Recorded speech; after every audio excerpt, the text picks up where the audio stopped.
Hi guys. ഇന്ന് നമ്മൾ എറണാകുളത്തെ ഒരു വെള്ളച്ചാട്ടത്തെക്കുറിച്ചാണ് പറഞ്ഞു വരുന്നത്. അരീക്കൽ വെള്ളച്ചാട്ടം. എറണാകുളത്ത് നിന്ന് ഏകദേശം ഒരു അരമണിക്കൂർ ഡ്രൈവ് കൊണ്ട് ഈ അരീക്കൽ വെള്ളച്ചാട്ടത്തിൽ നിങ്ങൾക്ക് എത്തിച്ചേരാം. വീക്കെൻഡൊക്കെ ചിലവഴിക്കാൻ പറ്റിയ ഒരു ചെറിയ വെള്ളച്ചാട്ടമാണ് അരീക്കൽ വെള്ളച്ചാട്ടം. ആം, ഈ ഫാമിലിയായിട്ടും അതുപോലെ തന്നെ ഫ്രണ്ട്സായിട്ടും ഒക്കെ അടിച്ചു പൊളിക്കാൻ പറ്റിയ ഒരു നല്ല ഏരിയ തന്നെയാണ് ഈ വെള്ളച്ചാട്ടം. മെയിൻലി ഞാനിപ്പം ഇപ്പം കാണിക്കുന്ന സീൻസൊക്കെ ഇപ്പം വെള്ളം കുറവാണ് അവിടെ. മെയിൻലി ജൂൺ മുതൽ ഓഗസ്റ്റ് വരെയുള്ള സീസണാണ് അവരുടെ സീസൺ. ആ സമയത്താണ് കൂടുതൽ വെള്ളം ഉണ്ടാവുന്നത്. നല്ല വെള്ളച്ചാട്ടമാണ് എന്നാണ് അവിടെ ഒഫീഷ്യൽസൊക്കെ പറഞ്ഞത്. ഞാൻ പോയപ്പോൾ വളരെ കുറച്ച് വെള്ളമേ ഉള്ളായിരുന്നു.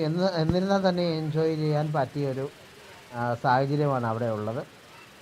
റെസ്റ്റ് റൂംസൊക്കെ അവൈലബിൾ ആണ്. കടകൾ അധികം ഇല്ല എന്നുള്ള ഒരു പോരായ്മയാണ്. പിന്നെ എക്കോ ഫ്രണ്ട്ലി രീതിയിലാണ് അത് മെയിൻറ്റെയിൻ ചെയ്തിരിക്കുന്നത്. എന്നിരുന്നാലും മെയിൻലി ലോക്കൽ ആൾക്കാരാണ് ഇവിടെ കൂടുതൽ വരുന്നത്. അതുകൊണ്ട് തന്നെ പ്ലാസ്റ്റിക് വേസ്റ്റൊക്കെ കുറച്ച് കിടപ്പുണ്ട്. പിന്നെ വാട്ടറൊക്കെ കുഴപ്പമില്ലാതെ, അധികം ഡേർട്ടിയൊന്നും അല്ല. വാട്ടറൊക്കെ കുഴപ്പമില്ല. നിങ്ങൾക്ക് ഒരു വീക്കെൻഡ് ചിലവഴിക്കാൻ, ഒരു ചെറിയ വീക്കെൻഡ് ചിലവഴിക്കാനൊക്കെ വളരെ മികച്ച ഒരു ഏരിയ ആയിരിക്കും അരീക്കൽ വെള്ളച്ചാട്ടം. മെയിൻലി എറണാകുളത്തുള്ള ആൾക്കാർക്ക് നിങ്ങൾക്കൊന്ന് പോയി നോക്കാം. ഇത് തൊടുപുഴ പോകുന്ന റൂട്ടിലാണ്.